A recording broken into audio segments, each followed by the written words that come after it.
नमस्कार मित्रों, मैं आपका मित्र दीपक तनेजा आप सभी का स्वागत करता हूं आपके सबसे लोकप्रिय चैनल योर कालचक्र में। मित्रों, आज हम एक फिर पंच महापुरुष योग के शश योग के ऊपर चर्चा करने के लिए बैठे हैं। कुंडली में शश योग का निर्माण कैसे होता है, इसका प्रभाव क्या होता है, क्या क्या चीजें हमें देखनी चाहिए शश योग से संबंधित जो बहुत आवश्यक हैं। तो आज हम शश योग को समझने के लिए इस पे चर्चा करते हैं। देखिए, पंच महापुरुष योग के बारे में जब हम बात कर रहे थे तो हमने तब भी देखा था कि केंद्र होते हैं जो हमारी कुंडली के पिलर्स होते हैं। उसमें उसमें मंगल, बुध, शुक्र, गुरु और शनि, इन 5 ग्रहों का अपनी राशि में होना या अपनी मूल त्रिकोण राशि में होना या अपनी उच्च राशि में होना और क्या प्रभाव पड़ता है। ज्यादातर लोगों ने इन पंच महापुरुष योगों के बारे में ये कहा है कि अगर जब ये योग बनते हैं, इनमें से कोई भी योग बनता है तो व्यक्ति बहुत धनवान होता है, बहुत पैसे वाला, बहुत ताकतवर, इस प्रकार। क्योंकि हमारे यहाँ एक प्रकृति बन गई है, जब तक धन से कोई बात को जोड़ो नहीं तो वो बात जो है उसका लाभ नहीं मिलता बताने वाले को। परंतु क्या वास्तव में ऐसा होता है कि शश योग बनने से व्यक्ति बहुत धनवान हो जाएगा? तो हमें पहले शनि को समझ लेना बहुत जरूरी है। तो हम सबसे पहले देखते हैं कि ये योग जब शनि बनाएगा तो स्वराशि, मूल त्रिकोण राशि अथवा उच्च राशि में होकर केंद्र में जब योग बनाएगा तभी ऐसा होगा।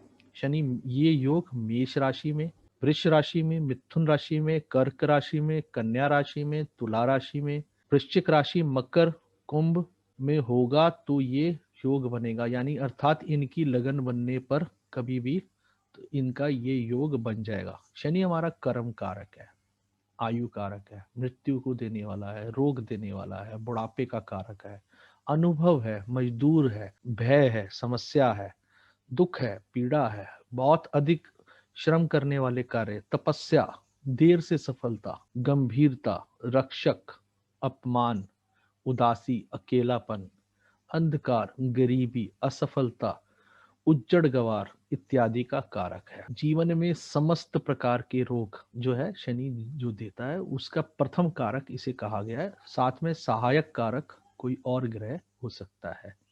जीवन में अत्यधिक कष्ट जिसके रहते हैं तो उसमें शनि का मुख्य रूप से कारण बताया गया है। अब आप ही मुझे बताएं कि केंद्र में बैठकर यानी लगन में बैठा हुआ शनि जो इन चीजों का कारक है, चाहे वो अपनी मूल त्रिकोण राशि में बैठा हो चाहे उच्च राशि में बैठा हो, तो कैसे वो शुभ फल देगा, क्या करेगा जिससे कि शुभता में कमी आएगी। उनकी दृष्टियों पे ध्यान दे दें। तीसरी दृष्टि कहाँ पड़ेगी लगन में बैठकर?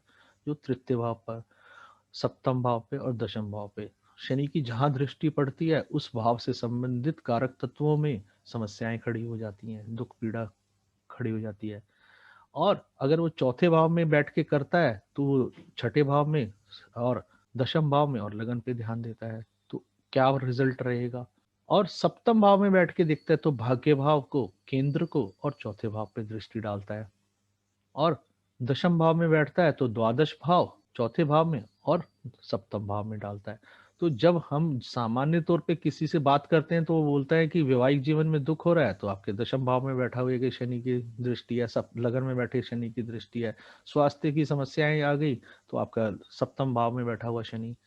एक और बड़ी रोचक बात यह है कि कहा यह जाता है कि शनि जितना वीक होगा उतना अच्छा है, और ये शास्त्र से सम्मत बात है। तो उच्च का, मूल त्रिकोण का शनि, स्ट्रॉन्ग शनि केंद्र में बैठेगा तो क्या फल देगा? जब हम ये कहते हैं कि वीक शनि जो है वो कुंडली के अच्छे फल देता है, यानी जितना स्ट्रॉन्ग शनि होगा उसके फल कम हो जाएंगे। तो अब यहाँ पे तो हम स्ट्रॉन्गनेस देख रहे हैं उसकी। जो मेरा अनुभव है ज्योतिष में वो ये है कि ये लोग अंतहीन मेहनत करते हैं, बहुत मेहनत करते हैं। सुख की कमी होती है, ये तो मैं मानता हूँ कि बहुत सुखी नहीं होते हैं। अन्य ग्रहों का प्रभाव भी देखना चाहिए, केवल एक प्लेसमेंट और एक योग के आधार पर किसी कुंडली के रिजल्ट नहीं बोलने चाहिए।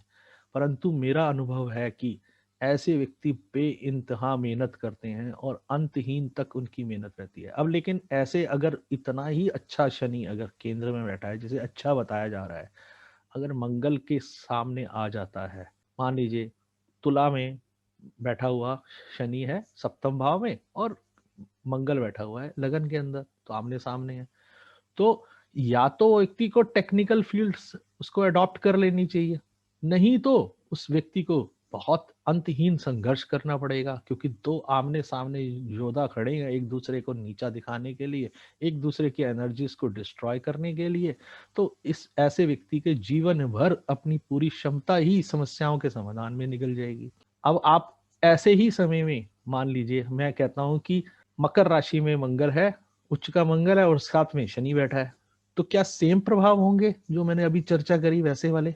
कोई भी व्यक्ति मुझे समझा दे कि अगर ऐसा हो कि स्ट्रांग मंगल है, जिसकी हम अभी पहले बात कर चुके हैं एक अच्छे योग के तौर पे, और उसी समय में शनि भी स्ट्रांग होगा, तो पूरी की पूरी ताकत को जब तक सही डायरेक्शन नहीं मिलेगी तब तक वो डिस्ट्रॉयर का ही काम करेगी। तो हमें पूरा एनालिसिस करना चाहिए, सही से कुंडली पे अध्ययन करना चाहिए।